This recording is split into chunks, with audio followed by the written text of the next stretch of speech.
गुरु जी को प्रणाम, गुरु जी का बहुत बहुत शुक्राना। गुरु जी के साथ हम कब से जुड़े हैं हमें खुद नहीं पता, कितने जन्मों से जुड़े हैं हमें खुद नहीं पता। तो क्योंकि मुझे याद आता है कि एक बार मेरे हस्बैंड जो है माथा टेक रहे थे गुरु जी को। तो मेरे हस्बैंड ने पूछा कि गुरु जी मुझे ना एक बिजनेस करना है। तो जब उन्होंने बोला, जैसे कहा कि बिजनेस करना है, तो गुरु जी अपनी जगह पे आराम से बैठे हुए थे, एकदम से आगे आए और कहते हैं कि मैं तेनू डॉक्टर बनाया तो बिजनेस करेगा। बड़ा गुस्सा हुआ मेरे हस्बैंड को कि मैं तेनू डॉक्टर बनाया तो बिजनेस करेगा, ये गुरुजी के वर्डिंग्स थे। तो मेरे हस्बैंड को समझ नहीं आया, क्योंकि उन्होंने जब अपना ज्वाइन किया था, मेडिकल जो ज्वाइन किया था आई थिंक 76-77, तो वो बड़े हैरान थे कि 76-77 में गुरुजी तो साथ में थे नहीं, तो गुरुजी ने कैसे उनको डॉक्टर बनाया। तो वही वाली बात है कि हमें खुद नहीं पता हम कब से जुड़े हैं, उनको डॉक्टर बनाने वाले गुरुजी हैं सब कुछ, क्योंकि गुरुजी ने खुद बोला कि मैं तेनू डॉक्टर बनाया। सो बहुत शुक्राना गुरुजी, आप बस हमें अपने साथ हमेशा ऐसे ही जोड़े रखना। और फिर गुरुजी ने मना किया कि मतलब उनको ऑब्वियसली वो बिजनेस नहीं करने दिया, क्योंकि उस टाइम तो देखने में लगा था कि वो बिजनेस में शायद हमें बहुत पैसा आएंगे, बहुत सब कुछ होगा, क्योंकि हर इंसान इसी चीजें करता है कि आगे उसकी ग्रोथ हो। लेकिन जब गुरुजी के मना करने के बाद डेफिनेटली उन्होंने नहीं किया, और जिनके साथ वो करना चाहते थे और उनको बहुत ज्यादा नुकसान हुआ। देखिए कैसे गुरुजी ने इतना बोलकर हमें उस नुकसान से बचा लिया। सो मेरी जर्नी गुरु से 2004 में शुरू हुई, और मेरे हस्बैंड की मेरी लड़ाई हो गई थी, और किस तरह से मैं घर छोड़ के चली गई, और मैं बसेस पकड़ते पकड़ते कैसे एम्पायर स्टेट पहुंची, क्योंकि उसे मैंने ठान लिया था कि मैंने इनके साथ नहीं रहना, और मैंने मतलब घर छोड़ ही दिया था, बच्चों को लेकर मैं निकल चुकी थी, लेकिन मैं कहाँ जाऊं। उसी दिन मेरे को पाल आंटी ने एम्पायर स्टेट का एड्रेस दिया था। वैसे तो मेरे को 2000 से पाल आंटी कह रहे थे कि गुरुजी बहुत पावरफुल है, तो जाके मिलो गुरुजी से, क्योंकि मेरी सिस्टर इन लॉ की शादी नहीं हो रही थी, तो वो कहने लगे गुरुजी इतने पावरफुल है कि वहां माथा टेकोगे तो शादी हो जाएगी। तो मैंने अपने हस्बैंड को बोला कि गुरुजी हैं बहुत पावरफुल हैं, और वहां चलो, वहां पे बहुत परेशान हो रहे हैं, उनकी शादी नहीं हो पा रही है मेरी सिस्टर इन लॉ की। तो मेरे हस्बैंड ने यही कहा कि नीलम देख, मैं किसी भी इंसान के आगे माथा नहीं टेकूंगा, और हम लोग फिर नहीं गए। तो वो गुरुजी ने बुलाना था, झगड़ा नहीं होता था शायद मैं घर से बाहर नहीं निकलती। तो जब मैं वहां पहुंची तो गुरुजी का स्वरूप लगा था, मैंने सिर्फ इतना छोटा स्वरूप देखा था, बड़े बड़े होते नहीं थे। तो मैंने ऐसे लगा जैसे किसी ने आवाज दी, मतलब कहा हो कि अकेली क्यों आई है, तो कट शॉर्ट। तो फिर मैंने अपने हस्बैंड को फोन लगाई, शायद गुरुजी मुझे टेलीपैथिकली बोल रहे हैं कि अकेली क्यों आई है। उसके बाद हस्बैंड ने सिर्फ एड्रेस पूछा और वो वहां आए, और आकर मुझे देखिए गुरुजी महाराज बैठे हुए हैं, संगत लगी है, शब्द बाणी चल रही है, और आके मेरे हस्बैंड मुझे कहते हैं कि चल उठ यहाँ से, and he was very loud कि चल उठ यहाँ से। तो मैंने इशारा भी किया कि गुरुजी बैठे, लेकिन इनको तो कोई मतलब नहीं, और उस मन में यही कहा कि कहीं से चाय आ जाए, क्योंकि चाय पर शायद हम बोलते नहीं थे कि चाय आ जाए, क्योंकि चाय मेरे हस्बैंड की बड़ी कमजोरी रही है। और जैसे ही ये मुड़े तो चाय से भरा जो ट्रे थी वो इनके सामने थी, और चाय देखते ही हम पीने बैठ गए, क्योंकि चाय को नहीं छोड़ सकते थे ये। और जब चाय पीने वहां बैठे तो थोड़ी देर में इनको मैंने देखा थोड़ा शांत हो गए हैं, और ये गुरुजी को देख रहे थे, गुरुजी इनको देखे जाते, राधर एक दूसरे को हस्बैंड घूर रहे थे गुरुजी को। तो चाय पीते पीते शायद कोई संगत बीच में आई होगी, तो हस्बैंड और गुरुजी का ध्यान बटा। तो हस्बैंड ने जैसे चाय पीते पीते थोड़ा सा आंख ऐसे क्लोज कर लेते हैं, तो वो हस्बैंड ने की। तो वो उन्होंने उस टाइम मुझे नहीं बताया, बाद में मुझे कहते हैं कि हम जिस वक्त मैंने वहां पे आंख बंद करके ऐसे बैठा था, तो मेरे को मैं क्या देखता हूँ कि जो पूरा का पूरा ब्रह्मांड है, गुरुजी पूरे ब्रह्मांड के ऊपर बैठे हुए हैं, और जितनी भी गैलेक्सीज है, जितनी आकाश गंगा वो गुरुजी के इर्द गिर्द घूम रही है। तो मेरे हस्बैंड को एकदम झटका लगा कि ये कोई साधारण इंसान नहीं है तो महापुरुष, चलो मैं बैठ जाता हूँ। तो इस वजह से जो है हस्बैंड वहां बैठे। आपने थोड़ी देर में देखा थोड़ा शांत हो गए, तो मैंने को बोला फिर लंगर भी करना होता है, तो इन्होंने कहा कि चलो लंगर भी कर लेते हैं। फिर हम लोगों ने गुरुजी से आज्ञा भी लेनी थी, तो ये बेटी को लेके बाहर चले गए, मैं बेटे को लेके गुरुजी के पास गई। सो फिर गुरुजी के पास जब मैं माथा टेका, तो गुरुजी जैसे मैंने माथा टेका तो मैंने बहुत सारी रिंग्स पहनी हुई थी, पंडितों ने हमें बहुत सारी रिंग्स बना रखी थी। तो जैसे मैंने माथा टेका तो गुरुजी ने कहा कि पहले तो ये रिंग्स उतार कर आओ। तो उस टाइम तो नहीं, मैंने रात को जाके पहला काम यही किया कि मैंने रिंग्स उतार दी सारी जाकर। मेरे को एस्ट्रोलॉजर ने देखा ना कि मैंने रिंग्स उतार दी है, तो एस्ट्रोलॉजर ने एक दिन मेरे से पूछा कि मुझे समझ नहीं आता कि आपने रिंग्स क्यों उतार दी आपने, आप तो बल्कि रिंग्स को आपको इतना सूट करेंगे कि इसका मैं आपको एक्टिवेटर लाके देता हूँ, उसको एक्टिवेट करने के लिए आप वो भी पहनो, आप इनफैक्ट अपने 10 फिंगर्स में 10 जो है अपनी रिंग्स पहनो, तो ये गलती मत करो। तो उनको मैंने झूठ बोला एस्ट्रोलॉजर को कि नहीं मेरे फिंगर में थोड़ी पेन हो रहा था, कुछ प्रॉब्लम थी, इसलिए मैंने रिंग्स उतार दी, मैं पहन लूंगी। अब मैं फिर उस दिन गुरुजी के पास गई, क्योंकि वो एस्ट्रोलॉजर मुझे बार बार कह रहे थे कि आप रिंग्स पहनो, और ये बहुत बेनिफिशियल आपका। तो मुझे लगा शायद पता नहीं गुरुजी ने डे वन शायद ऐसे ही बोल दिया होगा। तो मैं गुरुजी के पास गई, एम्पायर स्टेट में गुरुजी के लेफ्ट हैंड साइड पे मैं खड़ी थी, और साइड में मैं आ गई थी। तो मैंने कहा गुरुजी, क्योंकि संगत आती जा रही थी, मैंने कहा गुरुजी वो एस्ट्रोलॉजर कह रहे हैं कि ना रिंग्स पहन लो, बहुत फायदा होगा। तो गुरुजी ने ऐसे मेरे को ऐसे देखा, और मतलब कुछ नहीं बोले। तो मैंने कहा गुरुजी तो कोई जवाब ही नहीं दिया। तो मैंने कहा गुरुजी एस्ट्रोलॉजर कह रहे हैं कि रिंग्स पहन लो, बहुत फायदा करेगी। फिर गुरुजी ने फिर दोबारा मेरी तरफ देखा, और मैंने कहा गुरुजी आपको मतलब पता है वो यही कह रहा है कि बहुत फायदा करेगी, मैं रिंग्स पहन लूं क्या? तो गुरुजी तब मुड़े और कहते हैं एस्ट्रोलॉजर ने बोल के अच्छा दफा हो जा। तो जब गुरुजी ने ये बोल दिया तो डेफिनेटली फिर तो पहनने का मतलब ही नहीं था, और मैंने फिर कभी वो रिंग्स नहीं पहनी दोबारा से, क्योंकि गुरुजी ने हमें कभी भी वहमों में नहीं डाला, कभी भी ऐसा नहीं कहा कि भाई आप वहम करो, मतलब ऐसे चीजें करो, ऐसे मत करो, कोई वहम नहीं गुरुजी के यहाँ पर। और यही सबसे अच्छी बात मुझे लगी थी गुरुजी के यहाँ पर कि कोई वहम नहीं है यहाँ पर। बस ये कि जैसे गुरुजी कहते हैं किसी की निंदा चुगली नहीं करनी, कुछ नहीं करना, तो बस हमें वही ध्यान रखना है। तो डे वन जैसे गुरुजी ने मेरे से बहुत बार पूछा तो होर दस की चाहिए, लेकिन मैंने गुरुजी से ब्लेसिंग्स के अलावा मैंने कुछ नहीं मांगा। और फिर गुरुजी मेरे से बीडीएस की फुल फॉर्म पूछी, जब मैंने बताया कि गुरुजी मैं डेंटल सर्जन हूँ, क्योंकि गुरुजी एक ही क्वेश्चन मेरे से बोलते जा रहे थे कि तेरा की नाम है, की कर दी है, बच्चे कितने हैं, हस्बैंड कहाँ काम करते हैं, और क्लिनिक तेरे कितने हैं, इस कहाँ रहते हो। तो और हर क्वेश्चन के बाद गुरुजी मेरे से बार बार बोलते जा रहे थे होर दस तेन की चाहिए था, होर दस तेन की चाहिए था। लेकिन मैं हाथ जोड़ के खड़ी थी कि नहीं गुरुजी, बस मुझे मेरे को ब्लेसिंग्स के अलावा कि बेटा है इसको ब्लेस कर दो, बेटी है इसको ब्लेस कर दो, बाहर हस्बैंड है उनको ब्लेस कर दो, मुझे ब्लेस कर दो। और फिर गुरुजी ने पूछा तो होर दस तेन की चाहिए था, लेकिन मैंने कुछ नहीं मांगा और गुरुजी से। और आई एम वेरी हैप्पी कि मैंने गुरुजी से कोई भी मेटीरियलिस्टिक चीज नहीं मांगी सिवाय ब्लेसिंग्स के। जब पेंडेमिक टाइम में जब बहुत पुरानी संगत के मैंने सत्संग सुने, और जब मेरे को ये समझ में आया कि मतलब बहुत मतलब संगत से ये चाहते थे कि जो संगत है वो असल चीज मांगे।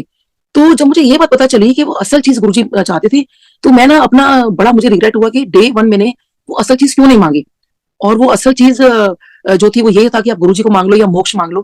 क्योंकि मैंने एक सत्संग सुना था कि कोई संगत जो है किसी को लेकर गए थे, तो उन्होंने कहा उनको ना सिखा पढ़ा के वो लेके गए थे कि आज आप गुरुजी के माथा टेकोगे ना तो उनसे बोलना कि गुरुजी हमें मोक्ष दे दो। तो देखो गुरुजी कैसे आंसर्स करते हैं। जब मैंने ये सुना तो फिर वो कहते हैं कि जब हमने माथा टेका गुरुजी को, तो क्योंकि वो तो समझा के लेके गए थे कि आपने मोक्ष मांगना है। तो जैसे ही उन्होंने माथा टेका और उन्होंने कहा गुरुजी कहते थे और दस की चाहिए, तो उनको पूछा तो उनका गुरुजी मुझे मोक्ष दे दो। तो गुरुजी कहते हैं एकदम गुरुजी ने उनकी तरफ देखा, तो कहते हैं गुरुजी ने उनको कहा कि एकदम से नहीं मांगते हैं मोक्ष, क्योंकि जैसे गरम गरम चाय जब आप पीते हो तो मुंह जल जाता है ना, तो ऐसे ही अगर डायरेक्ट आप ऐसे मांगते हो तो मुंह जलने का डर होता है, आप पहले ब्लेसिंग्स मांगो।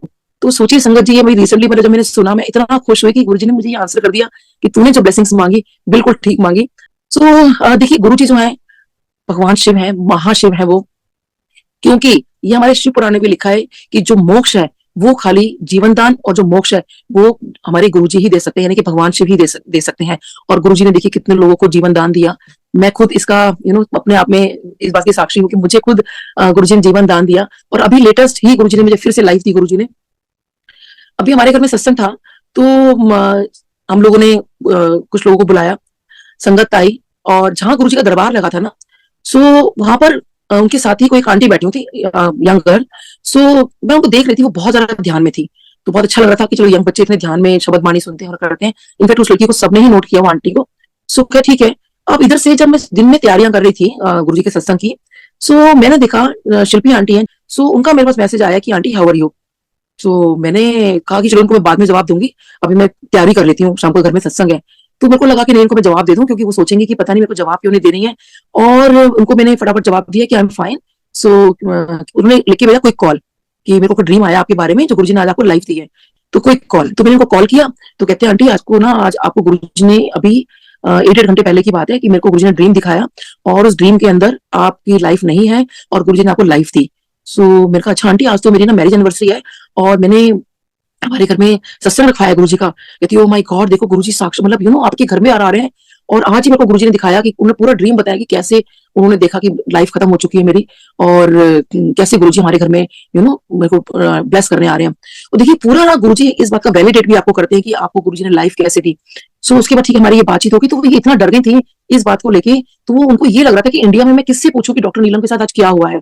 वो बार बार ग्रुप चेक कर रही थी कि कोई न्यूज तो नहीं है, कि कुछ बात तो नहीं है, मैं किसी ग्रुप में पूछूं डॉक्टर नीलम के बारे में। सोची कैसा उनको ड्रीम आया कि मतलब कि डॉक्टर नीलम को कुछ हो गया इंडिया के अंदर। सो उसके बाद देखिए जब सत्संग शेयरिंग स्टार्ट हुआ, तो उस दिन डॉक्टर एमपी सिंह अंकल हमारे घर में आए हुए थे, तो वो शेयर कर रहे थे। और वो शेयर कर रही थी कि कैसे, क्योंकि उनका सत्संग मैंने एम्पायर स्टेट में भी सुना था कि कैसे गुरुजी ने ना उनको यमदूतों से बचाया था। गुरुजी लड़ पड़े थे और उनको छोड़ के जाना पड़ा था। तो जब वो कुछ डिस्क्राइब कर रहे थे ना यमदूतों के बारे में, उनके बारे में जो बता रहे थे, कुछ जो भी बता रहे थे कि कैसे गुरुजी ने उनको लाइफ दी। सो बीच में वो जो आंटी है वो एकदम से कहती है कि प्लीज मुझे कुछ कहना है, मैं बोलना चाहती हूँ कुछ। तो हमने कहा हाँ बोलिए क्या कहना चाहती हो। तो उन्हें रोक के कहा कि आप प्लीज, क्योंकि कोई सत्संग से रोकता नहीं है बीच में, बट उन्होंने कहा कि नहीं मुझे प्लीज इसी बीच में कुछ कहना है। तो कहते हैं कि हुआ क्या कि मैं गुरुजी से कह रही थी कि गुरुजी मुझे गद्दी के साथ तो जगह मिल गई है, लेकिन मुझे आप दिखाई नहीं दे रहे हो, क्योंकि वो तो साइड में हो गए ना गुरुजी तो। और उसके जो सामने थी वो एक खाली दीवार थी। कहती गुरुजी आपने कैसी जगह मुझे बिठा दिया ना, मुझे तो आप दिख ही नहीं रहे हो। तो कहती सडनली क्या हुआ कि उस खाली दीवार के ऊपर ना उसको कहती मुझे ना गुरुजी ने भगवानों को दिखाना शुरू कर दिया, मतलब सारे वो भगवान दिखा रहे, गुरु नानक देव जी के दर्शन हुए उस दीवार पर, और उसी दीवार के आगे मैं बैठी हुई थी। तो कहती है कि अचानक मैंने मैंने वो क्या देखती है, कहती है अचानक से मैंने को देखा कि कोई ना एक कोई मूंछों वाले कोई है और बहुत वो सैड है, और वो मुझे दिखाई दिए। कहती है मैं मुझे समझ नहीं आया कि ये कौन से भगवान है, इतनी बड़ी-बड़ी जिनकी मूँछें हैं और ये इतने उदास क्यों हैं? तो वो कहती है मैं बड़ी हैरान परेशान उनको मैं देख रही हूँ और कि ये वो कहती है मुझे समझ बिल्कुल भी नहीं आ रहा कि यहाँ पर आज ये कौन है ये, बड़ी-बड़ी मूँछों वाले। तो जब वो डॉक्टर एमपी सिंह अंकल ने शेयर किया कि इन यमदूतों के बारे, यमराज के बारे में बताया, तो कहती है ओह माय गॉड! मैं तो देख के मतलब सोच के मेरे को मैं काँप गई। तो वो लेकिन ये सोच रही थी, कहने लगी कि मुझे अभी तक ये समझ नहीं आ रहा था कि ये अगर यमराज थे, तो ये यहाँ तक कैसे आए? तो सोचिए संगत जी, जहाँ मैं बैठी थी उसके पीछे ही उसने वो आंटी ने यमराज को देखा, जबकि वो उनके बारे में ऐसा कुछ भी नहीं जानती कि कैसे है, क्या है। और उनके सामने ही गुरुजी का देखिए दरबार लगाया हम लोगों ने। तो कैसे देखिए मैं बीच में बैठी हूँ, ये तो पीछे यमराज जी उनको दिख रहे हैं और यहाँ गुरुजी साक्षात बैठे हैं। सो कैसे गुरुजी ने मेरे को लाइव दी और ये सुबह ही वो आंटी जो यूरोप के अंदर हैं, उनको मतलब ये ड्रीम दिखा दिया कि आज मैंने जो है नीलम को लाइफ दी है। सो अब देखिए उसके बाद क्या था, मेरी 2 फ्रेंड्स हैं, वो मेरे लिए उसने केक लेकर आई। सो उस टाइम तो मैं केक काटना भूल गई, तो बाद में हमने सोचा कि चलो वो लेकर आए तो केक भी काट लेते हैं। अब क्योंकि मेरी दोनों ही क्लोज फ्रेंड्स हैं, दोनों को पता था कि मेरी एनिवर्सरी है, तो ऑब्वियसली पे हैप्पी मैरिज एनिवर्सरी लिखा होना चाहिए था। लेकिन जब हमने केक खोला, तो एक केक पर लिखा था हैप्पी बर्थडे। तो देखिए कैसे गुरुजी ने उस दिन मेरा बर्थडे का केक भी कटवा लिया और जब केक कट करते हैं तो क्लैपिंग करते हैं, तो किसी के मुंह से निकला हैप्पी बर्थडे टू यू। सो कहने का मतलब है संगत जी, उस दिन शायद गुरुजी ने मुझे लाइफ दी, हैप्पी बर्थडे का केक काटा गया, हैप्पी बर्थडे बोला गया। मेरे डॉटर ने इस बात को उसके माइंड में क्लिक किया कि मम्मी देखो लाइक इसमें हैप्पी बर्थडे लिखा हुआ है। सो कैसे गुरुजी पूरा वैलिडेट करते हैं कि देख लाइफ देने वाला मैं हूँ। जैसे शिव पुराण में लिखा हुआ है कि जब तक वो ना चाहे ना कि यम ना नेड़े आवे, तो जब तक गुरु महाराज जी नहीं चाहते ना संगत जी, यमराज भी नहीं आ सकते। तो इसी के साथ मैं बताती हूँ कि जब 2010 की बात है, आप लोगों को भी याद होगा कि डेंगू बहुत ज्यादा हुआ था, तो उसमें मेरे को भी डेंगू हो गया। डॉक्टर्स आए, मेरे हस्बैंड को बाहर बुलाया और बाहर जाके उनको कहते हैं डॉक्टर साहब we are very sorry to say कि आपकी वाइफ के पास सिर्फ जो है 15-20 मिनट बचे हैं। तो हस्बैंड को बहुत शौक लगा कि ये क्या बोल रहे हैं मतलब। तो कहते हैं अपनी वाइफ से अंदर जाके मिल लो। और हस्बैंड जो है बाहर ही खड़े रहे और कि बच्चों को क्या जवाब दूंगा, मम्मी को क्या जवाब दूंगा। और वो माँ काली को क्योंकि अपनी मदर मानते हैं, तो उन्होंने माँ काली से और गुरु जी से अरदास करनी शुरू कर दी कि ये इन दोनों ने उनकी लाइफ में क्या किया कि सिर्फ नीलम के पास 15-20 मिनट बचे हैं। सो इतनी देर में हमारे डॉक्टर निकल के जा रहे थे और उनको कहते हैं कि अरे तुम यहाँ इतनी रात को कैसे खड़े हो। कहते हैं सर मेरी वाइफ को जवाब दे दिया डॉक्टर्स ने। तो कहते हैं अरे तुम तो गुरुजी के पास जाते हो ना। कहते हैं हाँ सर जाते तो हैं। कहते चलो अपनी वाइफ से मिलवाओ। तो वो अंदर आए, तो अंदर आके मेरे से पूछते हैं आपको कैसा लग रहा है। तब तक मुझे कुछ दवाइयां मिल गई थी, कुछ था, तो मेरा थोड़ा पेन कम था, तो मैंने कहा हाँ सर मुझे ठीक लग रहा है। कहते हैं बोलो जय गुरु जी। मैंने कहा जय गुरु जी। कहते आप हो गए बिल्कुल ठीक। तो सोचिए संगत जी, उस जय गुरु जी बोलने में कितनी ताकत थी कि मैं आप सबके सामने सत्संग शेयर कर पा रही हूँ। आप देखिए गुरुजी इस चीज को कैसे वैलिडेट करते हैं कि जो हमारी सांसें हैं वो सब गुरुजी की दी हुई है। हमारी जो लाइफ है उनकी दी हुई है। अब मैं घर आ गई, डॉक्टर से हस्बैंड ने मेरे को बाद में बताई सारी बातें और उनको कहा भी मे बी इसका मिरेकल कि भाई लेकिन 10-12 दिन इनका बहुत ज्यादा ध्यान रखना। और तो उसके बाद देखिए मुझे ड्रीम आता है कि जो यमराज है वो मेरे पीछे पीछे भाग रहे हैं और मैं भाग रही हूँ। भागते भागते मेरी मदर के घर पहुंच जाती हूँ, तो वहां पे सरदार अंकल खड़े हैं। तो उनको मैं कहती हूँ कि अंकल आप ना मेरा नाम और मोबाइल नंबर लिख लो, मैं आपसे ना किराए की बात बाद में करती हूँ। तो एकदम से अचानक मुझे याद आता है ड्रीम के अंदर कि एक बार गुरुजी ने अपने हाथों से मेरा नाम और मोबाइल नंबर लिखा था। तो जैसे ही मैं सोचती हूँ तो मेरे को उतने साल में कभी समझ नहीं आया था कि गुरुजी ने वो क्यों लिखा था।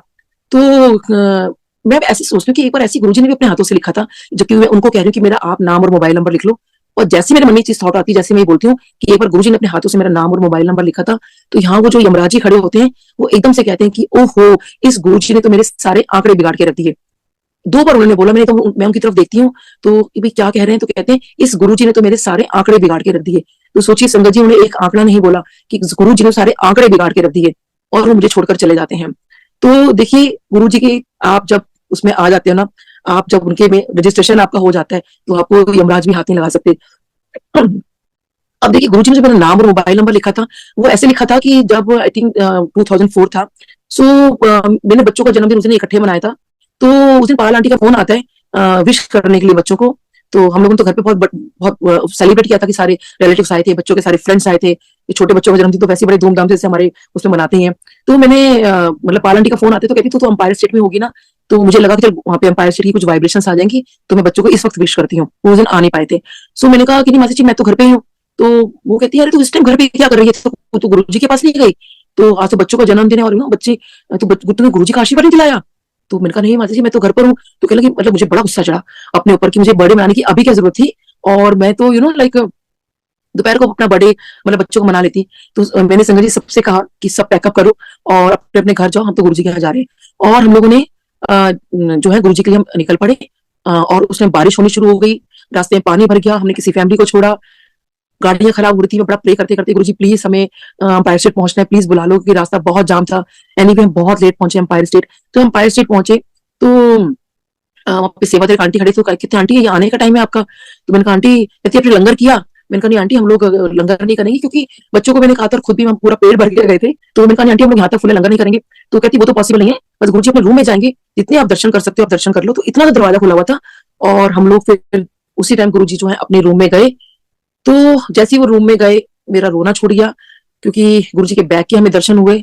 और कि भाई गुरु थोड़ा देर पहले अगर आ गए होते हम लोग, सो तो शायद हमें गुरुजी के दर्शन हो गए होते। बट गुरुजी अपने रूम में चले गए और फिर दूसरे सेवादार आए, क्योंकि बारिश बहुत ज्यादा थी उस दिन और तो सब वाइंड अप हो रहा था एम्पायर स्टेट में। तो वो कहते हैं आंटी आपने लंगर किया? मैंने कहा नहीं अंकल, हम लोग यहाँ तक फुल है, लंगर नहीं करेंगे, और आज मेरे बच्चों का जन्मदिन है, अगर हमें आशीर्वाद मिल जाए तो। मेन मुझे मेरे बेटे का था, बेटे का हमने उसी दिन सेलिब्रेट किया था। सो कहते हैं आंटी वो तो पॉसिबल नहीं है। तो फिर वो सेवादार चले गए, फिर और सेवादार निकल गए, क्योंकि सेवादार निकलते जा रहे थे और वही क्वेश्चन मेरे से पूछते जा रहे थे कि आंटी लंगर किया? और मेरा यही आंसर होता था कि नहीं अंकल, लंगर नहीं किया, हम लंगर नहीं करेंगे, आज बेटे का जन्मदिन है और अगर बच्चों का आशीर्वाद मिल जाए तो। बस मैं यही बोलती जा रही थी, वही सेम क्वेश्चन वही आंसर।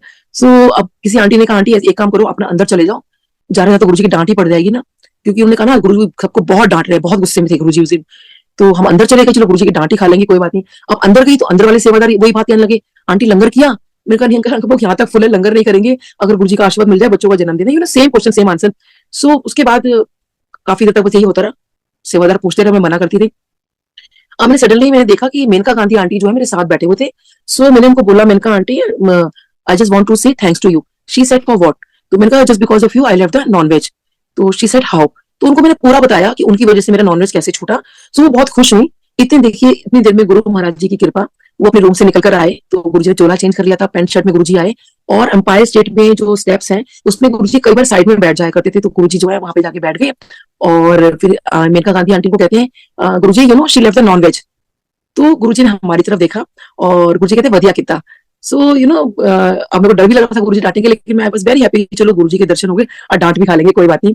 सो काफी देर गुरुजी फिर बैठे रहे, फिर गुरुजी ने हमें ऐसे इशारे से बुलाया और कहते लंगर किया। सो मैंने कहा नहीं Guruji I was just about to say कि गुरुजी कहते हैं पहले लंगर कर आओ फिर बात करना। अब देखिए गुरु महाराज जी की आज्ञा है, लंगर करना है, सब सेवादार को तो मैंने मना कर दिया था। मैं किचन में गई, मैंने कहा अंकल मैंने आपको बताया था ना, हम प्लीज पूरा पेट हमारा फुल है, हम लंगर नहीं कर पाएंगे, एक चपाती प्रसाद देना जिसमें गुरु जी की बात भी रह जाएगी और हमारा लंगर प्रसाद भी हो जाएगा। बच्चे और हस्बैंड कहने लगे हम एक से ज्यादा मत लाना, हम लोग नहीं खा पाएंगे। सो उनसे मैंने बहुत रिक्वेस्ट की, किचन से निकलने लगी तभी कहा अंकल प्लीज एक ही चपाती प्रसाद देना, हम लोग लंगर नहीं कर सकते, पूरा पेट फुल है हम लोगों का। कहते आंटी ठीक है आप बाहर बैठो, मैं लंगर लेकर आता हूँ, एक ही चपाती प्रसाद लेकर आऊंगा। अब हम लोग बाहर बैठे हैं, सोचिए गुरुजी महाराज हमारे सामने बैठे हैं, हम लोग बाहर बैठे हैं, हमारी फैमिली बैठी है। बहुत कम सेवादार थे क्योंकि काफी सारे सेवादार निकल चुके थे, कोई एक अच्छा संगत होगी वहां पर। तो लंगर प्रसाद की जब थाली आती है तो दैट वाज अ डबल लंगर प्रसाद। और बच्चे और हस्बैंड कहने लगे ये क्या मतलब, एक चपाती प्रसाद बोला था। और वो अंकल रख के चले गए, उसके बाद 4 गिलास चाय के भी आ गए। और अब मैं गुरुजी को देख रही हूँ कि थाली को देख रही हूँ, लंगर को देख रही हूँ, गुरुजी को देखा तो गुरुजी मुस्कुरा रहे थे और इशारा किया खाओ, मतलब धीरे धीरे। बच्चे कहने लगे अब आप खाओ, पर इतना सारा डबल 4 लोगों का डबल लंगर प्रसाद, आप सोच सकते हो कितना होगा। सो अब देखिए गुरुजी महाराज हमारे इतने अच्छे कि वो तब तक वहां बैठे रहे संगत जी जब तक हम लोगों ने लंगर प्रसाद नहीं कर लिया। अब गुरुजी की कृपा थी, वो लंगर प्रसाद में पूरा करना था, कोई और संगत भी नहीं बैठी थी जिससे हम कहते भैया आप हमारा शेयर कर लो। और गुरुजी की आज्ञा थी कि लंगर किया। सो हम लोगों ने बहुत देर लगाई लंगर प्रसाद करने में और गुरुजी महाराज तब तक हमारे सामने बैठे रहे जब तक हम लोगों ने लंगर नहीं कर लिया। उसमें जब लंगर किया फिर चाय प्रसाद भी पी और उसके बाद फिर गुरुजी ने हमें बुलाया। सुनो गुरुजी ना हमेशा ना जब भी मैं माथा टेकती थी गुरुजी को, तो गुरुजी ना हमेशा मुझसे पूछते थे की नाम तेरा? तो मैं हमेशा कहती थी गुरुजी डॉक्टर नीलम। सो हमेशा गुरुजी का ही रहता था। सो मैंने उस दिन भी जब माथा टेकने लगी तो मेरे मन में आया, मैंने कहा अब गुरुजी ना मुझसे फिर से पूछेंगे की नाम तेरा? गुरुजी ना हमेशा मेरा नाम ही भूल जाते हैं, गुरुजी को मेरा नाम ही याद नहीं रहता। तो जैसे मैंने माथा टेका तो गुरुजी एकदम से कहते हैं हो नीलम आंटी। सो मैं इतना खुश हुई कि आज गुरुजी ने अपने मुंह से मेरा नाम लिया। गुरुजी जान ही जाना, उनको तो सब कुछ पता है कि भाई मैं मन में क्या सोच रही हूँ कि गुरुजी मेरा फिर से नाम, मतलब गुरुजी फिर से मेरा नाम पूछेंगे, फिर पूछेंगे और की नाम तेरा, और एकदम से कहते हैं हो नीलम आंटी। तो मेरे को ना ये तो बहुत अच्छा लगा कि गुरुजी ने मेरा नाम नीलम लिया, लेकिन मुझे ये अच्छा नहीं लगा कि गुरुजी ने मुझे आंटी बोला। सो मैंने कहा गुरुजी ने आंटी क्यों बोला, क्योंकि उस टाइम शायद जहां तक मुझे ध्यान है शायद 35 या 36 की रही होंगी मैं। सो मुझे बहुत बुरा लगा कि मैं इतनी बड़ी लगने लगी हूँ, मतलब अपनी एज के अंदर मैं आंटी लगने लगी हूँ, तभी तो मेरे को आंटी बोला ना। बट बाद में पता चला कि गुरुजी आंटी अंकल बोलते थे। सो बहुत शुक्राना गुरुजी वो पल देने के लिए। तो जिस वक़्त हम लोग जब लंगर किया, जब गुरुजी ने हमें बुलाया और माथा टेक रहे थे, तो फिर गुरुजी ने ना मुझे कहा कि तू अपनी सहेलियों को, अपने पेशेंट्स को लेकर आना, मैं उनको ब्लेस करूँगा, जो प्रॉब्लम में होंगे। फिर उसके बाद गुरुजी ने फिर वही कहाँ काम करते हो, क्या हो? तो जब हस्बैंड ने बताया कि वो सफदरजंग हॉस्पिटल में काम करते हैं, तो गुरुजी कहते हैं डॉक्टर तू मेरे काम करा देगा? सो हस्बैंड ने कहा, हाँ जी गुरुजी मैं आपका काम करा दूँगा। तो गुरुजी ने कहा चलो फटाफट लाओ पेन पेपर लाओ। हाँ आंटी की नाम तेरा? फिर मैंने कहा गुरुजी डॉक्टर नीलम। गुरुजी ने अपने हाथों से मेरा नाम लिखा। फिर हाँ मोबाइल नंबर। मैंने कहा गुरुजी ने बोला, फिर मैंने अपना मोबाइल नंबर गुरुजी को बताया। सो मैंने कहा हाँ जी गुरुजी आपका काम हो जाएगा। सोचिए, मतलब हमें लगा कि गुरुजी खुद हमें बोल रहे हैं कि मेरा काम करा दो। गुरुजी महाराज हमें काम करने के लिए बोल रहे हैं, उनका काम कराना है हमें। तो एकदम से गुरुजी ने मेरी तरफ देखा, एकदम से कहते हैं काम काम पे कद का हो गया। सो मुझे समझ नहीं आया कि काम हो चुका है तो फिर गुरुजी कौन सा काम कराने के लिए हमें बोल रहे हैं। सो कहरानी में तो बेसिकली वो काम ये था कि वो छोटू भैया जो है उनकी वाइफ की शायद डिलीवरी होनी थी और उस पे हमें उन्हें कांटेक्ट करना था। तो हमने बाद में उनको कांटेक्ट किया, भी आपने फोन तो हमें किया ही नहीं। तो कहते हैं आंटी मुझे खुद नहीं पता था और उस दिन तो बेबी डिलीवर हो भी चुका था। तो तभी गुरुजी ने हमें कहा था कि काम तो कब का हो गया है। और लेकिन वो फिर मेरे मन में ना ये बात रह गई कि अगर काम हो चुका था तो गुरुजी ने फिर मेरा नाम और मोबाइल नंबर क्यों लिखा मेरा। तो देखिए जिस वक्त गुरुजी ने मेरा नाम और मोबाइल नंबर लिखा था और वो डबल लंगर प्रसाद हम लोगों को करवाया था, तो वो वही रीजन था जो गुरुजी ने मेरे को 2010 में लाइव थी और शायद हम चारों को ही लाइव थी। उस दिन गुरुजी ने मेरा नाम और मोबाइल नंबर लिख के अपने यहाँ शायद वो रजिस्ट्री कर ली थी, ये अब ये मेरे शरण में है। सो बहुत बहुत शुक्राना गुरुजी, जब मैं इस बात को याद करती हूँ और देखिए वही बात मेरे को ड्रीम में जब आती है और कैसे यमराज जी मुझे छोड़ के चले जाते हैं। सो देखिए सच में मैं संगत जी बस इतना ही कहती हूँ कि कोई भी नया पुराना अपने आप को ना समझे। दिस इज मोर इम्पोर्टेंट कि आप जो हो गुरुजी से जुड़ गए हो। मैं ऐसे बहुत लोगों को जानती हूँ जो गुरु जी को जिन्होंने देखा हुआ है लेकिन दे आर नॉट कनेक्टेड। सो गुरु जी से जुड़ना इज मोर इम्पोर्टेंट। सो बहुत शुक्राना जो गुरु जी आपने हमसे जोड़ा। सो अब देखिए जैसे मेरे हस्बैंड को डे वन ये बात दिखाई कि वो इस ब्रह्मांड के मालिक हैं।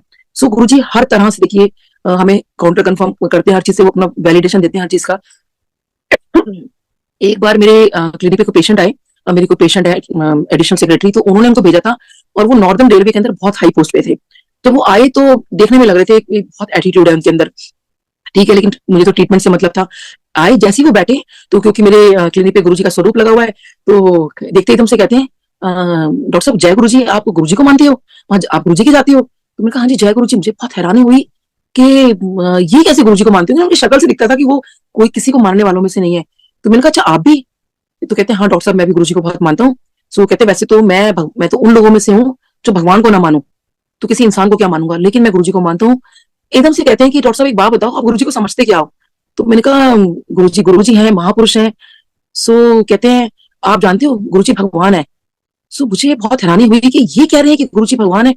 सो कहते हैं कि फिर मैंने कहा अच्छा आप कुछ शेयर करो गुरुजी के बारे में और आप कब से जाते हो? तो उन्हें बताया कि वो 96 97 से गुरुजी के पास जा रहे हैं। तो इतनी ओल्ड संगत मेरे सामने, तो मुझे लगा कि मुझे तो बस गुरुजी के बारे में जानना था। तो मैंने कहा मुझे गुरुजी के बारे में बताइए। कहते हैं डॉक्टर साहब मेरे एक फ्रेंड है, तो वो कहते हैं कि रात को एक बार 12 बजे गुरुजी ने अंपायर स्टेट में उनको बोला कि चल तू ना मेरे को प्रेसिडेंट हाउस के सामने लेकर चल। तो देखिए गुरुजी की आज्ञा थी, वो जो अंकल है गुरुजी को अंपायर स्टेट से प्रेसिडेंट हाउस के सामने जो पार्क बना हुआ है वहां लेके जाते हैं। रात को 12 बजे वहां से वो निकले और गुरुजी वहां जो बेंच लगा हुआ था उस पर बैठ जाते हैं और उनको उनके फ्रेंड को कहते हैं कि चल तू मेरे सॉक्स उतार। और जब उन्होंने कहते हैं जब उन्हें सॉक्स उतार दिए गुरुजी के, कहते हैं अब तू मेरे चरणों में देख। तो जैसे ही वो अंकल ने चरणों के नीचे देखा, कहते हैं डॉक्टर साहब बिलीव मी कि गुरुजी ने उनको वो नजारा दिखाया जो श्री कृष्ण जी ने अपनी मदर को दिखाया था अपने मुंह के अंदर, यानी कि पूरे के पूरे ब्रह्मांड के दर्शन। गुरुजी के चरणों के नीचे ब्रह्मांड के दर्शन जो है कहते हैं उनके फ्रेंड को करवाए। तो एकदम से उनको मैंने बताया कि अरे डे वन तो मेरे हस्बैंड को भी पूरे ब्रह्मांड के दर्शन कराए थे कि गुरुजी जो है पूरे ब्रह्मांड के ऊपर बैठे हुए हैं। तो कहते हैं डॉक्टर साहब फिर आपको इवेंट पढ़ करने की जरूरत ही नहीं, क्योंकि गुरुजी जो है वो इस ब्रह्मांड के मालिक है। Guruji is the supreme of this universe. और उसके बाद जब अंकल ने देखा तो डेफिनेटली वो बहुत उनको मतलब बहुत आश्चर्यचकित रह गए वो तो कि गुरुजी के चरणों में पूरा ब्रह्मांड। और एकदम से उनको गुरुजी फिर कहते हैं कि तू इथों मुड़ जा और पीछे मुड़ के ना देखें। तो वो एकदम से उनको लगा कि मैं गुरुजी को एम्पायर स्टेट से लेकर आया हूँ, मैं गुरुजी वापस कैसे जाएंगे? तो गुरुजी तो सब कुछ जानते हैं। गुरुजी कहते हैं मैं तो बोले ना, मैं तो दसे ना, पीछे मुड़ के ना देखी, तू इथों जा। और वो अंकल डेफिनेटली पीछे मुड़ के उन्होंने नहीं देखा और गुरुजी की आज्ञा थी, वो वहां से निकल गए। और वो हैरान परेशान होने लगे कि मैं गुरुजी को यहाँ लेकर आया हूँ, गुरुजी वापस कैसे जाएंगे एम्पायर स्टेट? तो उन्होंने फिर एम्पायर स्टेट में पता लगाया कि गुरुजी वापस कैसे गए आए हैं वहां पर। तो वहां पे जो सेवादार अंकल थे वो कहते हैं कि अंकल आप क्या बात कर रहे हो, तो गुरुजी यहाँ तो कहीं गए ही नहीं। कहते डॉक्टर साहब खुद मेरे फ्रेंड के उसमें बैठ कर आए वो। सो उन्होंने गाड़ी बैठ कर आए और पूरा दर्शन कराया उनको। तो देखिए गुरुजी जो है बड़े भगवान है। ऐसे ही मेरे एक नेबर और वो आईपीएस ऑफिसर, वो भी बहुत एटीट्यूड वाले। तो हमारे घर में सत्संग था होली से एक दिन पहले, मैंने सबको बुलाया, उनको नहीं बुलाया, काफी नई संगत आई थी। और ये सोच के कि बहुत एटीट्यूड वाले हैं, अगर मेरे नेबर हैं, अगर ये मेरे घर में आए और इन्होंने ये पूछ लिया कि क्या गुरुओं को मानते हो या कुछ भी कह दिया गुरुजी के बारे में, इनसे मेरा झगड़ा हो जाएगा, क्योंकि मैं गुरुजी के बारे में कुछ नहीं सुन सकती। और अगर झगड़ा हो गया तो क्योंकि नेबर से झगड़ा करना ठीक नहीं है, तो ऐसे करते इनको बुलाते नहीं है। मेरे घर के सामने रहते थे। तो अगले दिन जब होली का दिन था, अगले दिन जब हमारे घर वो रंग लगाने के लिए आए, तो उनको मैंने सीट ऑफर की। तो वो सीट वही थी जहां हमने एक दिन पहले गुरुजी का सिंहासन लगाया था। तो उनको मैंने इतना जरूर कहा कि मैंने कहा आप ना बहुत लकी हो। कहते क्यों? मैंने कहा जिस सिंहासन पे, मतलब जिस आप सोफे पे आप बैठे हो ना, कल हमने अपने गुरुजी का दरबार लगाया था, सिंहासन लगाया था, और गुरुजी की गद्दी हमने यही बनाई, इसी पे बनाई थी। You are very lucky. तो कहते कौन से गुरुजी? तो उनके पीछे गुरुजी का स्वरूप लगा हुआ था। तो मैंने बताया कि ये वाले गुरुजी। तो कहते हैं कि जय गुरुजी, आप गुरुजी के पास जाते हो? सो मैंने कहा मतलब आप भी? तो कहते हैं हाँ डॉक्टर साहब, मैं तो 96 97 से जा रहा हूँ।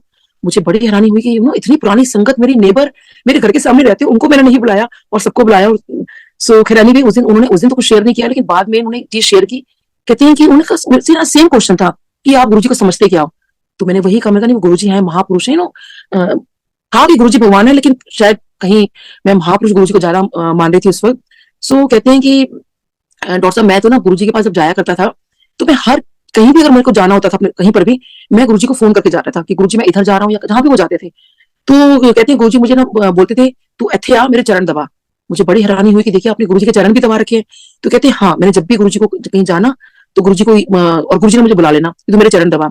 तो कहते हैं कि एक दिन क्या हुआ कि मैं कहीं गया, जैसे ही मैंने होटल के कमरे में कदम रखा, और कदम रखते के साथ ही कमरे की फोन की घंटी बजती है, और मैं फोन उठाता हूँ, और वहां से आवाज आती है कि हाँ भी मैं गुरुजी बोल रहा। तो किथे? कहते मैं इससे पहले कुछ बोला हूँ, तो गुरुजी कहते हैं हाँ तू जकार्ता बीच। तो वो बड़े हैरान हुए कि गुरुजी को कैसे पता। तो इस रूम नंबर में होटल में गुरुजी ने इनफेक्ट सब कुछ बता दिया, और गुरुजी कहते तू मैंने दसिया नहीं, और करके गुरुजी ने फोन कट कर दिया, वो कुछ नहीं बोल पाए। कहते हैं डॉक्टर साहब, गवर्नमेंट ऑफ इंडिया की इतनी हाईली कॉन्फिडेंशियल वो मीटिंग थी, और मेरे घर वालों को भी, ऑफिस वालों को भी नहीं पता था, बहुत कॉन्फिडेंशियली, मतलब मेरे को वहां जाना था, और मैं किसी को भी नहीं बता सकता था। और मैंने गुरुजी को इसलिए नहीं बताया कि अगर गुरुजी ने ये कह दिया तू अच्छे और चरण दबा, तो इतना टाइम नहीं था कि गुरुजी के मैं दरबार जाऊं और देखिए। लेकिन गुरुजी तो जाने जाना है, कि उनको कैसे पता चला कि वो जकार्ता में, सोचिए गुरुजी ने वहां से फोन भी कर दिया उनके रूम में, होटल के रूम में, कि कहाँ वो रुके हैं। सो फिर मैं कहते हैं कि मैं ना जब गुरुजी के पास बैठा था ना, तो मैं गुरुजी को जैसे मैंने एक बार क्वेश्चन पूछा कि गुरुजी एक बात बताओ, आप भगवान हो? तो मैंने कहा आपने गुरुजी से ऐसा पूछ लिया कि आप भगवान हो? कहते हाँ मैंने यही पूछा। तो गुरुजी कहते मुस्कुरा पड़े कि मैं तेनू क्यों दसा। तो कहते हैं अरे बताओगे तो ही तो मानूंगा ना कि आप भगवान हो। तो गुरुजी कहते हैं तू विश्वास तो करता नहीं, तेरे को मैं क्यों बताऊं? तो वो कहते हैं मैं गुरुजी जिद करता था, गुरुजी बताओगे तो ही तो मैं मानूंगा ना। तो गुरुजी कहते हैं अच्छा तू क्या चाहता है? तो कहते हैं जो मेरे नेबर थे, कहते हैं कि गुरुजी मैं आपसे वो चाहता हूँ जो अर्जुन ने चाहा श्री कृष्ण जी से, यानी कि वो जो दर्शन श्री कृष्ण जी ने अर्जुन को दिए थे, मैं वो दर्शन आपके पाना चाहता हूँ। अगर वो दर्शन आप मेरे को दे सकते हो, तो मैं आपको भगवान मान लूंगा। सो मेरे को बहुत हैरानी हो रही थी कि आपने गुरुजी से ये क्वेश्चन किया। तो कहते हैं हाँ मैंने ऐसे ही बोला। फिर मैंने कहा फिर क्या हुआ, गुरुजी ने आपको दर्शन दिए? मतलब I was very much curious कि फिर हुआ क्या। इसके बाद ना फिर वो आसमान की तरफ देखने लगे, और काफी देर आसमान की तरफ देखते रहे, और फिर कहते हैं डॉक्टर साहब मैं इतना ही कह सकता हूँ, गुरुजी भगवान है, और मैं उनका वर्णन कर ही नहीं सकता, मैं कुछ बता ही नहीं सकता उस चीज के बारे में। मैं आपको इतना ही कह सकता हूँ कि गुरुजी भगवान है। तो समझिए, देखिए गुरुजी हमारी जानी जान है, उनको सब कुछ आपके बारे में पता है। एक बार हंसराज हंसी ने का एक प्रोग्राम था, लाइव प्रोग्राम था, जहां गुरुजी की समाधि वहां का प्रोग्राम था, और गुरुजी की गद्दी लगी थी जहाँ भगवान शिव की मूर्ति के सामने। तो हंसराज हंसी ने बड़ी प्यारी बात बोली थी, वो पीर ही क्या जिसको पीड़ का पता ना हो, यानी कि आपकी दुख तकलीफ का पता ना हो। तो गुरुजी को देखिए, जबकि आप माथा टेकती हो, तो गुरुजी की तरफ इशारा करके बोल रहे थे कि इनको सब कुछ आपके बारे में पता है। देखिए वो तो जगत पिता है, आप माथा टेको ना टेको, क्योंकि वो फॉलोअर है, नॉन फॉलोअर है, वो तो सबका ही भला करते हैं।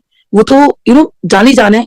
बस हमें लेकिन जुड़ने का जो मतलब है गुरुजी से, वो यही है कि जो ये कहते हैं ना, वो शिव रूपी नौका में आप बैठ जाओ, क्योंकि अभी हमें जिंदगी पार नहीं करनी, हमें ये भव सागर पार करना है, क्योंकि और वो गुरुजी ही हैं जो हमें मोक्ष दिला सकते हैं।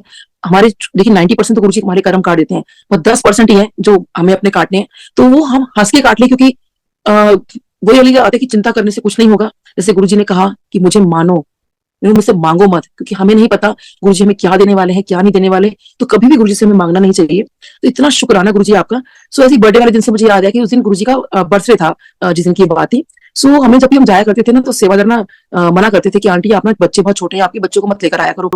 तो मैं उनसे कहती थी नहीं अंकल, बच्चे कहाँ छोड़कर आऊंगी मैं, और मैं तो मतलब बच्चों को बहुत एडिक्शन हो गया था, हम सब चारों को ही हो गया था गुरुजी के पास जाने का। तो मैंने कहा कि नहीं अंकल हमें तो आना है। तो हर सेवादार से ना हमेशा मेरी कुछ कुछ खिटपिट होती रहती थी इस बात के लिए कि नहीं बच्चे मत लेकर आया करो। तो मेरा बेटा कहने लगा कि मम्मी आप एक काम करो, आज ना गुरुजी का बर्थडे है, तो आज गुरुजी से पूछ लो आप कि बच्चे ले आया करूं। तो मैंने कहा नहीं, अगर गुरुजी ने मना कर दिया ना तब तो फिर मैं तुम्हें लेकर ले आ मतलब ला नहीं पाऊंगी। तो गुरुजी से नहीं पूछती मैं, कोई नहीं सेवादार को तो हम बोल सकते हैं ना कि गुरुजी को मैं क्या बोलूंगी, एक बार गुरुजी ने मना कर दिया तो मना कर दिया। सो कहते हैं मम्मी आज ना गुरुजी का जन्मदिन है, आज गुरुजी मना नहीं करेंगे। सो मैंने कहा नहीं, मेरी हिम्मत नहीं थी गुरुजी से पूछने की। और वैसे भी जब आज्ञा हुई थी शिव मूर्ति के सामने सब निकलते जा रहे थे और गुरुजी के पास पहुंचना तो नामुमकिन था, क्योंकि गुरुजी काफी दूर बैठे हुए थे और पूरे जो सेवादार थे गुरुजी को चारों तरफ थे और कोई संगत उनके से बात भी नहीं कर सकती थी। तो जब मेरा नंबर आया और ऐसे हाथ जोड़ के हम लोग निकल ही रहे थे, तो बेटा मेरे आगे था, तो एकदम से मैंने देखा कि भाई चलो आगे चलो, मतलब देखा तो बेटा वहां पे है नहीं। तो मैंने कहा ये कहाँ चला गया। तो देखा तो वो गुरुजी के चरणों में जाके नीचे लेट गया और मेरे को इशारा कर रहा है कि मम्मी जल्दी से आओ गुरुजी से पूछो।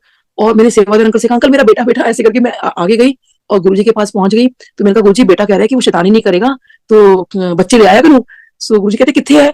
तो मैंने देखा तो बेटा तब तक एकदम भाग गया पीछे। और तो गुरुजी मुस्कुराए, कहते हाँ तू ले आया कर, बच्चे ले आया कर। तो ऐसे ही गुरुजी ने मेरे बच्चे को अलाउ किया। तो इतना शुक्राना गुरुजी। तो मेरा बेटा बड़ा खुश हुआ कि अभी मैंने आपको बोला था ना कि गुरुजी का बर्थडे है, आज के दिन वो मना नहीं करेंगे। ऐसे ही एक बार बेटे ने पेन को ब्लेस करवाना था अपने, और बड़े मंदिर में जिनको फंक्शन था, बड़े मंदिर में नॉर्मली पेन वगैरह ब्लेस नहीं करवाते थे, एम्पायर स्टेट में हम लोग ब्लेस कराते थे। तो मैंने बेटे को कहा, मैंने कहा कि एक काम कर कि अभी पेन ब्लेस नहीं करवाते, जब एम्पायर स्टेट जाएंगे तब करा लेंगे। कहते मम्मी इसी के बीच में मेरा एग्जाम पड़ जाएगा, एम्पायर स्टेट हम थर्सडे जाएंगे, मतलब जो भी था वो बीच में 3-4 दिन थे जब एम्पायर स्टेट बीच में बंद था। तो कहते नहीं मुझे ना उससे पहले मेरा एग्जाम पड़ जाएगा, मुझे पेन आज ही ब्लेस करवाना है, तो please Guru ji pen bless करवा लो। सो मैंने वहाँ सेवादार अंकल खड़े थे, उनको मैंने बोला, मैंने कहा अंकल प्लीज पेन प्रेस करवाने हैं। सो कहते हैं हाँ ठीक है, ऐसी बातें कर रहे हो, यहाँ पेन प्रेस होंगी, आप जाओ, आप अंपायर स्टेट में कराना, अभी आप यहाँ से जाओ। सो उनके मैंने पीछे में बड़ा, मैंने कहा अंकल प्लीज। तो उन्होंने हमसे जो म्यूजिक रूम है गुरु जी के गद्दी के जो लेफ्ट हैंड साइड पे जो दरवाजा निकलता है वहां से हम निकल के बाहर थोड़ा सा, और अंकल प्लीज प्लीज करवा दो, पेन प्रेस करवाने। तो उन्हें हाथ से हाथ जोड़ ली कि आंटी प्लीज आप चलिए आज्ञा, मतलब ऐसे वो करने लगे। सो बस अभी हम 2 कदम आगे बढ़े होंगे तो वही सेवादार आए, कहते हैं आंटी आपको गुरुजी बुला रहे हैं। सो मतलब मैं गुरुजी के पास पहुंची, गुरुजी ने इशारा किया पेन लेकर आओ, पेन दो। सो देखिए गुरुजी को पता था कैसे, गुरुजी तो हमने कुछ कहा ही नहीं, हम तो वो तो उनसे सेवादार से कह रहे थे, और गुरुजी को था और गुरुजी ने हमें बुलाया और बच्चों के लिए मतलब पेन और पेंसिल में दोनों ब्लेस करवाती थी। गुरुजी ने हमें बुलाकर उन्हीं सेवादार अंकल को भेजा कि इनको बुला के लेकर आओ, गुरुजी ने बच्चों के पेन ब्लेस किए। सो देखिए गुरुजी हर पल हमारा ध्यान रखते हैं। ऐसे मुझे बैकिक था तो गुरुजी ने कैसे मुझे डांस करवा के, गुरुजी ने खुद मुझे कहा कि चल आके डांस कर। मैं सबसे पीछे खड़ी हुई थी क्योंकि डॉक्टर से मुझे कह दिया था कि उनसे मैंने पहला क्वेश्चन पूछा था, डॉक्टर से मैं डांस कर पाऊंगी? तो कहते हैं आप चल पाओ, यही बहुत गनीमत की बात है, डांस करना तो जिंदगी भर के लिए भूल जाओ, कभी आप डांस नहीं कर सकते, चल पाओ ये बहुत बड़ी बात है आपके लिए। तो देखिए मैं अभी 2005 का नया साल था, 2006 आने वाला था, और जैसे ही आया सब डांस करने शुरू हो गए। और मैं बड़े मंदिर में जो राइट हैंड साइड पे विंडो है, मैं दूर जाके खड़ी हो गई कि धक्का भी लगना चाहिए था, डॉक्टर कह रहे थे जरा सा धक्का भी ना लगे आपको, इतना मेरी कंडीशन खराब हो चुकी थी। सो मैं गुरुजी को देखे जा रही थी, गुरुजी को निहार रही थी, और गुरुजी ने एकदम से मेरी तरफ देखा और इशारा किया चल आके डांस कर। तो मुझे विश्वास नहीं हुआ कि गुरुजी मुझे कह रहे हैं, बट गुरुजी ने कस के कहा मुझे। तो मैंने कहा गुरुजी मैं, तो गुरुजी ने ऐसे सर पे ऐसे करके कहा कि आके डांस कर। तो फिर मैंने कहा गुरुजी मैं। सो गुरुजी ने ऐसे बड़ा कस के मुझे बोला कि आके डांस कर। सो मैंने गुरुजी के आके इतना डांस किया, इतना डांस किया, और देखिए तब से लेकर आज तक मेरी वो बैकिक कहाँ गई, मैं डॉक्टर के पास दोबारा नहीं गई कि भाई बैकिक के लिए कि भाई कुछ दिक्कत है, कुछ भी नहीं करवाया मैंने अपना। और गुरुजी देखिए डांस करवा के मेरी प्रॉब्लम को सॉल्व कर दिया। तो इतना शुक्राना है गुरुजी का, इतना शुक्राना है, हर पल हमारा ध्यान रखते हैं, हर पल इतना ध्यान रखते हैं, बहुत बहुत शुक्राना गुरुजी आपका। ऐसे ही एक बार गुरुजी के अंपायर स्टेट में महबूबा मुफ्ती जी बैठी हुई थी, तो वो गुरुजी के लेफ्ट हैंड साइड पे बैठी हुई थी और मैं गुरुजी के राइट हैंड साइड पे बैठे थे। वो लंगर कर रही थी and I was waiting for my langar. So Guruji इनको कहते हैं कि जब तू 2 चपाती प्रसाद और खा ले तो सीएम बना दूंगा। तो मुझे बड़ा हैरानी हुई कि 2 चपाती प्रसाद को सीएम कैसे बन सकता है। तो मैं मन में सोच रही हूँ, बड़ा कर रही हूँ, गुरुजी को कह रहे हैं खा ले 2 चपाती प्रसाद और खा ले। तो बड़ी हैरानी हुई कि 2 चपाती प्रसाद से सीएम को कैसे बन सकता है। तो खैर मैं एनीवे, तो देखिए बाद में वो सीएम बनी भी, और उनको कुछ एक्सटेंशन चाहिए था, वो भी जो कि पॉसिबल नहीं था, वो भी एक्सटेंशन भी हुआ।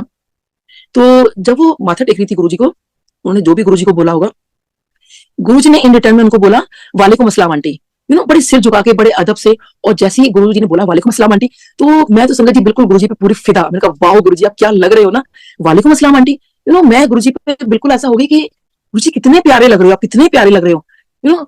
लेकिन मेरे को गुरुजी क्यों बोलेंगे, उनको तो मुस्लिम है इसलिए ऐसा बोल दिया होगा। सो मैं माथा टेकने जब गुरुजी को गई और मेरे मन में था कि शायद गुरुजी मुझे बोलेंगे ना, गुरुजी बड़े प्यार से इनको बोला था, पूरा बड़े अदब से सर झुकाते हुए। सो मैंने माथा टेका तो गुरुजी ने डेफिनेटली मुझे कुछ नहीं कहा। लेकिन ना पूरा हफ्ता ना मेरा दिमाग बड़ा वो रहा कि अब मतलब कि गुरुजी वालेकुम अस्सलाम आंटी, वालेकुम अस्सलाम आंटी, वही दिमाग में घूमता रहा। ऐसे-ऐसे मैं अपने आप करती रहती थी पूरे हफ्ते, और कि गुरुजी कितने प्यारे लग रहे थे ना ऐसे।